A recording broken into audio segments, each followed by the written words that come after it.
let's talk about something that might sound a little backward. What if the secret to getting everything you want is to stop chasing it? Today, we're diving into what's called the anti-goal method. It's a whole philosophy built around finding freedom, not by adding more stuff to your life, but by taking things away. This quote, "This is pretty much the entire idea in a nutshell. It completely flips the usual self-help script on its head. We're always told to figure out our dreams and just run straight at them. But what if the real powerful motivation comes from running away from a life you can't stand? Let's dig into why that might just be a much, much better way to go." So first, we gotta understand the problem with the way most of us are taught to set goals. Because it turns out all that advice about setting huge, ambitious targets, well, it has a pretty big flaw. It can actually create a system that's almost perfectly designed to make you feel miserable. I mean, we've all been here, right?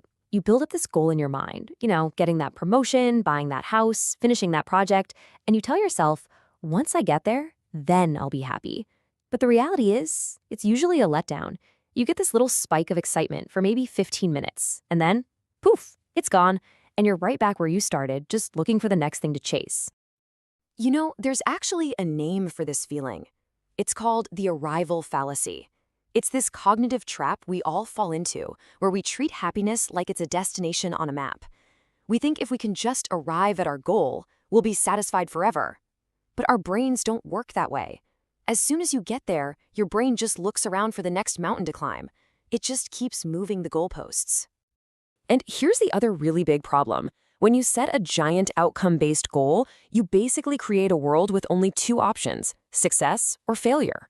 And think about it. For all the days, weeks, or even years you're working towards that goal, you haven't succeeded yet.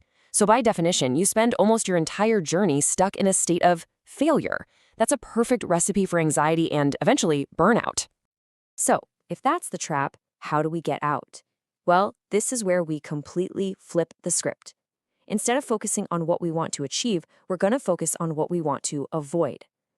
Let's get into the power of something called inversion thinking.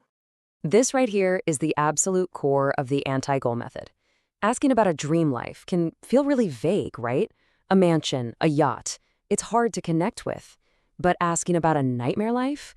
Oof, that is specific. That is visceral. You know exactly what that looks and feels like. So this is what inversion thinking is all about in practice. It's a way of thinking where you find success not by piling on more positive things, but by systematically getting rid of the negative ones. You're not trying to paint a happy face over a broken foundation. You're actually fixing the foundation by removing whatever's causing the cracks. It's just problem solving by subtraction. And this quote just nails a really powerful psychological truth. The human drive to avoid pain, to avoid fear, to avoid misery, that is often a way stronger and more consistent motivator than just vaguely pursuing pleasure. And if you channel it right, that fear actually becomes your fuel. Okay, so that's the big idea, but how do we actually make this work in real life? Let's get practical and talk about how you can design your own anti-vision and turn this whole theory into a daily practice. This is what it actually looks like. You list out the very specific, very concrete parts of a day you never want to live again. And notice how specific these are. It's not be poor. It's stressing about the price of groceries. It's not I hate my job. It's answering to a boss I don't respect. That clarity, that becomes your new roadmap. And this table is where it all comes together. This is the next step. You reverse engineer a solution. You start with a nightmare, say, stressing about a bill. The opposite, the inversion, is to spend less than you earn. But that's still kind of big and vague. The real magic is in that third column, the daily system. Your focus shifts to a tiny, repeatable action, like a 5-minute budget review, that makes sure the nightmare never even has a chance to happen. This brings us to probably the biggest mental shift in this whole thing. You have to stop focusing on that distant outcome and start focusing on your daily system. Because, look, the final result is often out of your hands. But that small action you take today, that daily system, that is 100% in your control. Let's just look at this comparison because it's so important. With that old outcome mindset, you only get to feel successful on that one rare day the entire house is perfectly clean. But with the system mindset, you get to feel successful every single night you do your little 5-minute reset. You get to win every single day. And that's what builds momentum and makes the habit actually stick. Okay, so this brings us to the last and maybe the most crucial part of this whole idea. Once you start running away from your nightmare life, how do you know when you can finally stop? This is all about defining what enough really means so you can stop running and actually enjoy the life you've built. You have to define your enough point. This is your new finish line. It's that moment when you can look at your nightmare list, the awful commute, the credit card debt, the bad boss, and realize, hey, those things are gone. If you don't define this point, you just end up trading one rat race for another, endlessly trying to optimize a life that's already great.